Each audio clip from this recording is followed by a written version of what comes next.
요즘 투자 예전 같지 않다고 느끼시지 않나요? 만약 그렇다면 여러분의 감이 맞습니다.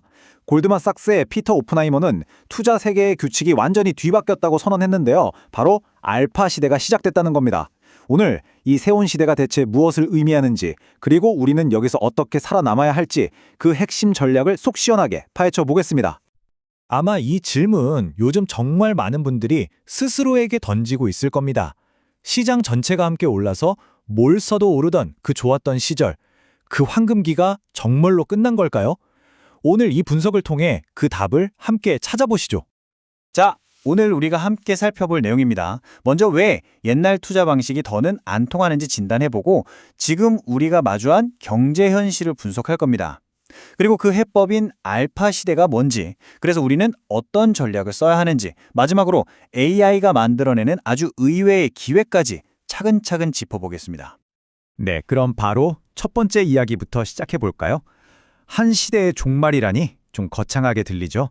하지만 정말로 지난 10년을 지배했던 그 아주 편안했던 투자 공식이 왜 이제는 깨지고 있는지 그 속사정부터 한번 들여다보겠습니다. 지난 10년 정말 투자하기 좋았죠. 뭐랄까, 시장이라는 큰 배에 그냥 올라타기만 하면 알아서 목적지까지 데려다주는 그런 시대였습니다. 이걸 바로 베타의 시대라고 불러요. 시장 전체가 쭉쭉 올라가니까 사실 뭘 사도 크게 걱정이 없었죠. 워낙 금리도 낮고 돈도 많이 풀렸으니까요. 하지만 그 파티는 이제 끝났습니다. 왜냐? 지금 시장 앞에는 세 개의 거대한 벽이 딱 버티고 있거든요. 첫째, 주가가 너무 비싸요. 역사적으로 봐도 말이죠. 둘째, 기업들이 돈을 버는 것도 이제 한계에 다다랐다는 신호가 보입니다. 마지막으로 제일 중요한 건데, 이제 금리를 내려도 예전처럼 시장이 막 살아나질 않는다는 거예요. 이 세 가지가 딱 맞물리니까 시장 전체가 다 같이 가자를 외치던 시대는 이제 어렵다는 거죠. 자, 그럼 이번에는 다르다고 하는데 도대체 뭐가 어떻게 다른 걸까요? 지금부터는 우리가 발딛고 있는 이 새로운 경제 현실을 좀 더 깊숙이 파고들어 보겠습니다. 이게 정말 중요한 차이점인데요. 예전에는 중앙은행이 금리 인하 하고 딱 발표하면 마치 가뭄에 단비 내리듯이 모든 기업들이 혜택을 봤어요. 돈 빌리는 이자가 싸지니까요. 그런데 지금은요?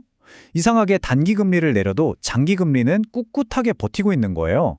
이게 무슨 말이냐면 기업들이 실제로 체감하는 자금 조달 비용은 별로 안 싸진다는 거죠. 그러니까 이제 금리 인하라는 비가 내려도 어떤 기업은 흠뻑 젖고 어떤 기업은 물 한 방울 못 맞는 그런 상황이 된 겁니다. 피터 오펜하이머의 이 말이 바로 그겁니다.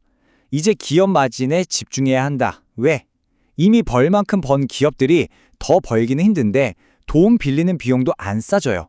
그럼 어떻게 되겠어요? 당연히 실적이 갈리기 시작하겠죠.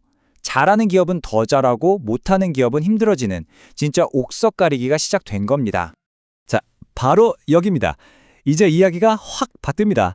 시장 전체가 올라가기 힘들다. 이거 듣기에는 되게 암울하죠? 하지만 이게 위기인 동시에 엄청난 기회이기도 합니다. 드디어 알파 시대가 문을 여는 순간이거든요. 다시 한번 정리해볼까요? 베타는 그냥 시장 흐름에 몸을 맡기는 거였어요. 지난 10년, 이거 하나면 충분했죠. 하지만 알파는 다릅니다. 이건 시장이 오르든 내리든 상관없이 내 실력으로, 내 분석으로 진짜 보석 같은 기업들 찾아내서 시장보다 더 높은 수익을 내는 거예요. 이건 철저하게 종목 선택의 영역입니다. 비유를 하자면 이렇습니다. 베타 투자가 그냥 파도에 서핑보드 띄우고 즐기는 거였다면 알파 투자는 내가 직접 선장이 돼서 최고의 배를 고르고 항로를 개척해서 남들보다 먼저 보물섬에 도착하는 거예요. 이제 시장이라는 파도 자체가 예전 같지 않으니까 우리는 서핑보드를 버리고 최고의 배를 찾는데 온 신경을 집중해야 합니다. 이제 무게중심은 베타에서 알파로 완전히 180도 바뀌어야 합니다. 좋아요. 알파가 중요하다는 건 알겠습니다. 그럼 그 알파라는 보물은 도대체 어디서, 어떻게 찾아야 할까요? 지금부터가 진짜 실전입니다. 오펜하이머가 제시하는 구체적인 전략들을 하나씩 뜯어보죠. 첫 번째 전략, 바로 미국을 넘어서라는 겁니다. 와, 지난 15년을 생각해보면 거의 미국 주식, 특히 기술주가 모든 걸 다 해먹었잖아요. 그런데 그 독주 시대가 이제 저물고 있다는 신호가 나오고 있어요. 전 세계 시장의 수익률이 골고루 분산되는 그런 흐름이 시작됐다는 분석입니다. 자, 이 표를 보시면 이게 확 와닿으실 겁니다. 보세요. 각 나라 돈으로 따지면 수익률이 다 비슷비슷하죠. 미국이 12%인데 다른 유럽 국가들도 다 그 정도예요. 그런데 이걸 미국 투자자 입장에서, 그러니까 달러로 바꿔서 계산하면 이야기가 완전히 달라집니다. 유럽이 25%, 독일이 35%, 이탈리아는 무려 50%예요. 이게 뭘 의미할까요?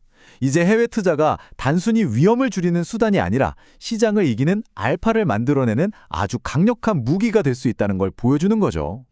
두 번째 전략은 뭐냐? 바로 편식하지 말라는 겁니다. 지금까지는 성장주, 특히 기술주가 주인공이었잖아요. 그런데 이제는 경기가 살아나고 금리도 좀 내릴 거라는 기대감 때문에 그동안 소외됐던 가치주들도 힘을 내고 있다는 거예요. 그러니까 이제 성장주냐 가치주냐 이렇게 하나만 고르는 게 아니라 이 둘을 균형 있게 섞는 지혜가 필요한 시점이라는 거죠. 자, 이제 마지막 파트입니다. 제가 보기엔 오늘 이야기의 하이라이트라고 할 수 있는데요. 바로 AI가 만들어내고 있는 정말 아무도 예상하지 못했던 새로운 기회에 대한 이야기입니다. 4,600억 달러, 감이 잘 안 오시죠? 우리 돈으로 600조 원이 넘는 돈입니다. 이게 뭐냐면요.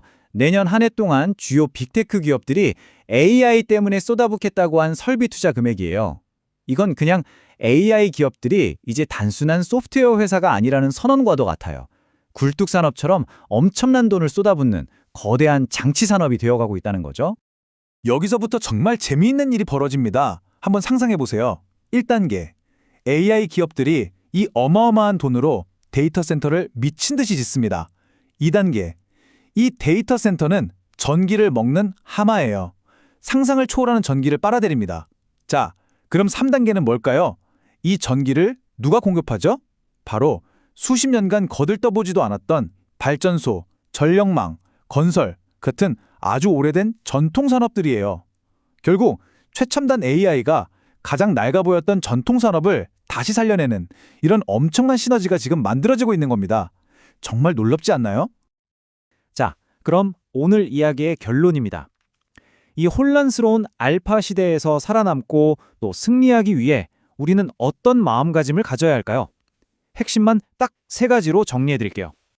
첫째, 이제부터 우리는 종목 탐정이 되어야 합니다. 시장 지수만 쳐다보는 건 그만하고 진짜 좋은 기업이 뭔지 끈질기게 파고 들어야 해요. 둘째, 시야를 넓게 가지세요. 미국이라는 우물에서 벗어나 전 세계를 무대로 삼고 성장주와 가치주를 모두 품어야 합니다. 마지막으로 연결고리를 찾으세요. AI와 굴뚝산업처럼 전혀 상관없어 보이는 것들이 어떻게 연결되면서 새로운 가치를 만드는지 그 구조적인 변화를 읽어내는 눈이 필요합니다. 네, 시장의 룰은 이미 바뀌었습니다. 더 이상 모두가 함께 즐기던 파도는 오지 않습니다. 철저한 실력과 분석으로 자신만의 파도를 만들어야 하는 알파의 시대가 왔습니다. 이 거대한 변화의 문턱에서 여러분은 과거의 투자 방식에 머무르시겠습니까? 아니면 새로운 시대의 승자가 될 준비를 시작하시겠습니까?